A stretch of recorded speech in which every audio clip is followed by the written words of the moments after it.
Mission en République islamique de Mauritanie. Elle est conduite par le ministre des Affaires étrangères et de la coopération internationale, dépêché par le président de la transition, Abdoulaye Diop, et porteur des messages du général d'armée Assimi Goïta au président mauritanien. Cela fait suite à la situation relative à la reconduite des étrangers aux frontières entreprises récemment par le gouvernement mauritanien. Nos autorités de la transition préoccupées déplorent et contestent le traitement infligé aux ressortissants maliens dans le cadre de cette opération. Nos envoyés spéciaux à Nouakchott, Alousseinou Touré, Taïeb Adjawakoui, nous font le point. Au cours de cette audience accordée à la délégation malienne, le ministre des Affaires étrangères et de la coopération internationale, qui est porteur d'un message du président de la transition à son homologue mauritanien Mohamed Ould El Ghazouani, a eu des échanges francs et fructueux avec celui-ci. Les deux parties ont naturellement évoqué la situation des Maliens expulsés de Mauritanie et le mauvais traitement réservé à ces derniers au cours des opérations d'expulsion entreprises par le gouvernement mauritanien. Ce message a trait essentiellement à la volonté du président de la transition de la République du Mali d'œuvrer avec et auprès de son frère, le président El Ghazouani, pour pouvoir maintenir et préserver les relations séculaires d'amitié et de fraternité qui ont toujours existé entre la République islamique de Mauritanie et la République du Mali. Plus spécifiquement, le message aussi était pour pouvoir exprimer au président El Ghazouani l'appréciation du président Goïta pour le traitement qui est donné à toutes les questions qui concernent le Mali et l'engagement de la Mauritanie auprès du Mali pour la préservation de l'unité et de l'intégrité territoriale du Mali. Le président m'a chargé de venir porter des messages spécifiques auprès de son frère et lui faire part de sa préoccupation particulière en tant que chef d'État du Mali pour œuvrer à préserver les intérêts des Maliens qui vivent ici en Mauritanie, comme la nécessité aussi pour nous de continuer à œuvrer pour pouvoir préserver les intérêts des citoyens mauritaniens qui vivent au Mali.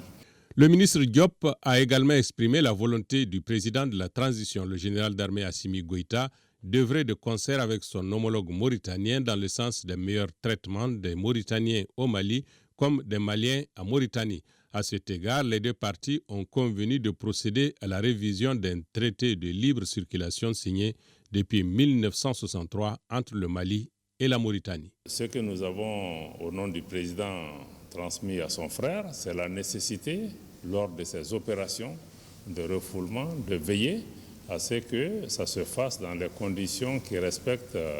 la dignité, en tout cas, qui est un traitement humain de ces questions, parce que nous ne sommes pas que des résidents en Mauritanie, nous sommes des pays frères, nous sommes des pays voisins, nous avons beaucoup d'autres liens au-delà de la gestion de nos frontières. Nous avons aussi reçu des assurances du président de la République islamique de Mauritanie par rapport à son engagement à faire en sorte que les Maliens continuent à rester les bienvenus ici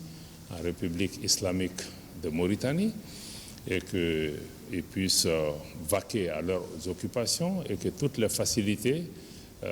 seront faites pour pouvoir régulariser les Maliens qui sont là pour pouvoir détenir des titres de séjour et des documents d'identification dans ce pays. Les préoccupations sécuritaires sont naturellement partagées de part et d'autre de nos pays et nous avons apprécié ces éléments. Le Mali a souhaité, le président El Ghazouani aussi a marqué toute sa disponibilité à cet égard, que pour la gestion de ces opérations, notre ambassade qui est ici à Nouakchott doit être impliquée, doit être informée de la situation des compatriotes qui doivent être reconduites au niveau des frontières, mais aussi que les autorités gouvernementales au niveau du Mali puissent être informées et travailler avec leurs homologues de la République islamique de Mauritanie dans le cadre d'une gestion concertée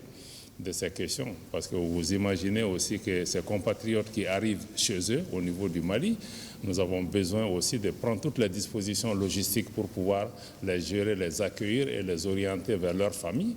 Mais qu'au-delà de cette question, le Mali aussi a fait comprendre que ces vagues de personnes qui arrivent souvent chez nous, certains ont des documents maliens, d'autres peut-être pas, peut aussi créer des situations sécuritaires pour le Mali qui lui-même est dans une situation sécuritaire assez complexe. Et nous ne voudrions pas que ces opérations puissent être utilisées à d'autres fins pour infiltrer des personnes non désirables dans notre pays. La question sécuritaire demeure également une préoccupation de nos États. C'est pourquoi la partie malienne comprend bien la position et les agissements de l'État mauritanien. Cependant, le Mali, pour les mêmes raisons sécuritaires, souhaite que sa représentation en Mauritanie soit associée à l'identification et à tout le processus de reconduite aux frontières pour ce qui concerne ses ressortissants. Nous sommes sortis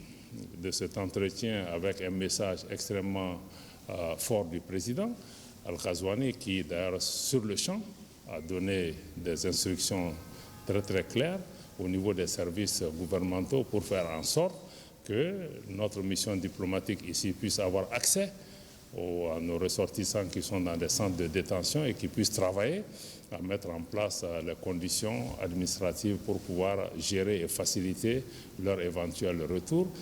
Le séjour mauritanien de la délégation malienne s'est déroulé dans une atmosphère cordiale à la hauteur des relations existantes entre le Mali et la Mauritanie.